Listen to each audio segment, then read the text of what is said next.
where nuclear war has begun.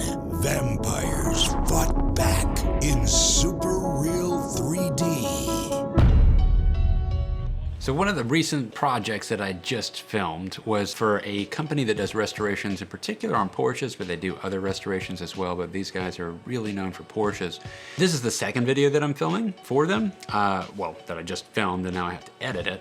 But the first video, I never even got to talk about it on here, so I wanted to mention something that was really interesting that happened on that shoot. And it's kind of this motto that I have about approaching any production. I kind of, sounds cheesy as hell, but basically I always ride the waves of destiny. All right, and what I mean by that is when things change on you and you know, you have a plan of how you're gonna get to film it or what the situation is or what the environment is, and things go awry, it's how to roll with that and actually turn it into an attribute, like the thing that actually makes the video even better. And I have an example of what happened, and it was an interesting one. I had just lit the whole scene for filming a product shoot of this specific Porsche, and I was kind of going to town on my lights, and I had a look that I was totally about to start filming with, and then the power went out. Almost all the lights went out, but the ones that stayed on were my battery powered ones, of which at the time I just had two lights, and I had set up 8 or 9 lights, okay? So now there were 2 lights, and it looked amazing.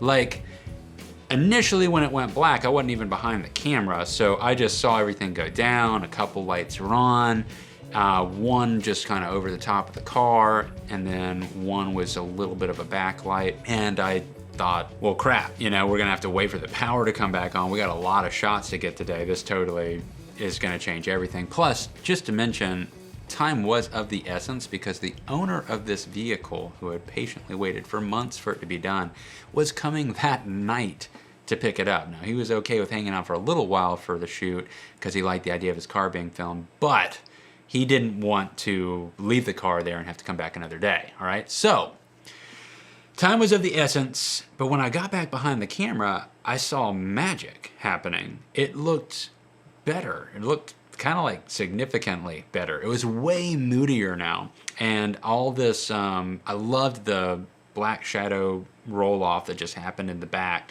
Like, it really made the car pop out more. I realized that, you know, I could have filmed it the other way and it would have looked fine, but it was way moodier, just set so much more of a tone.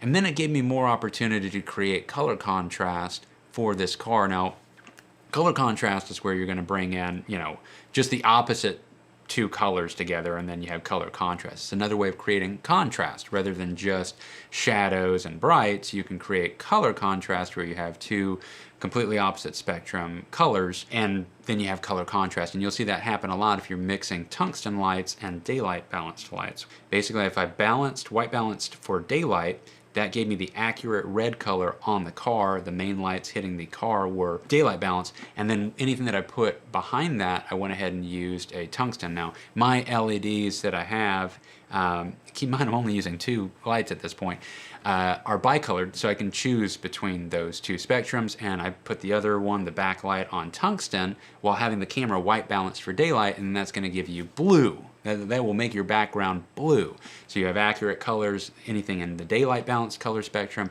and anything that's in the tungsten balanced spectrum, instead of being yellow, it's gonna be blue to the camera.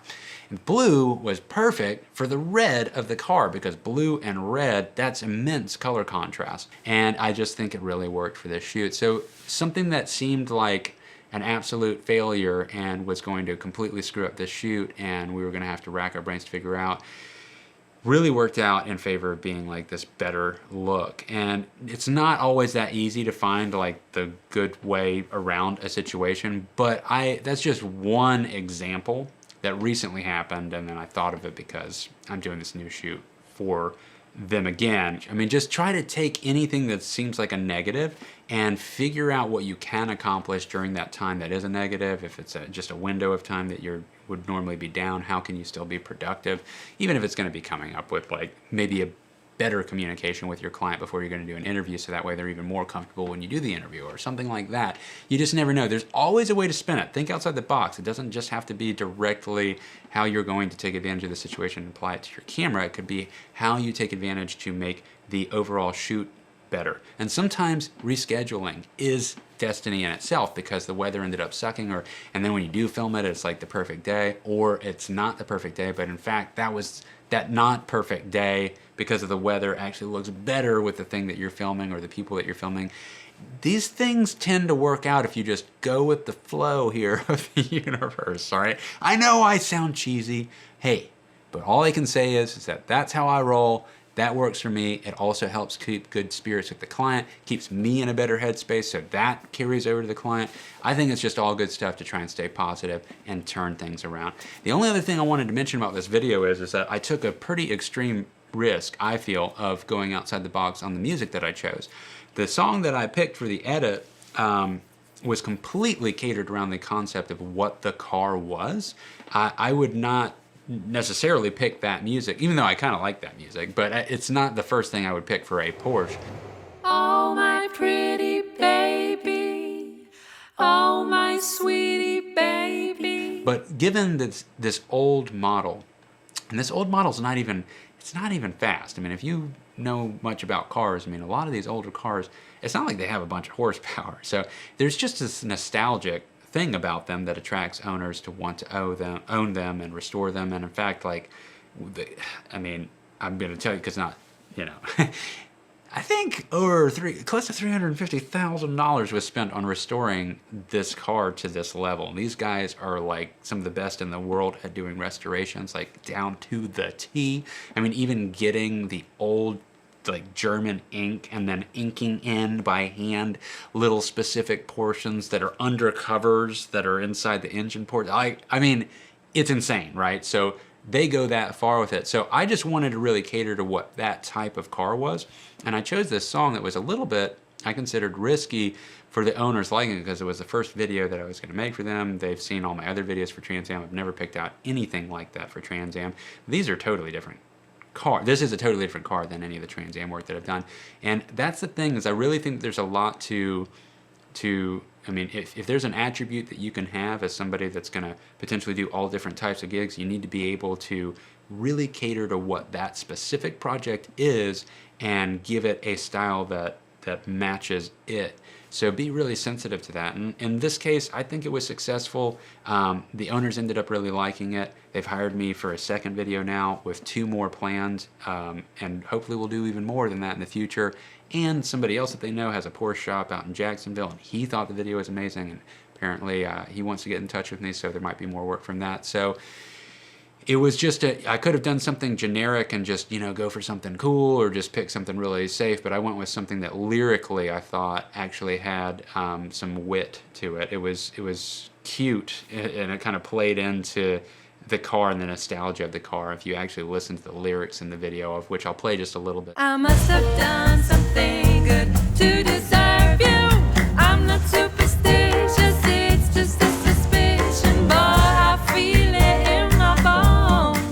I feel it ever since the day we met. I just knew I must have done something good to deserve you. Perhaps I was a doctor saving people's lives in danger.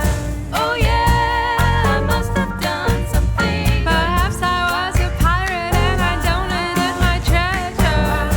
Oh yeah, I must have done something. You know, it's kind of funny, actually. It's funny, but it's also cool, but it's also nostalgic, and it's just like, yeah, like, man, being in that car takes you back to an era. And that is why those people that would spend that kind of money on that type of car, that's what they're doing, right? They're just trying to capture that sensation of a period, either, you know, in their life or a period in history that they think just has this huge nostalgic value.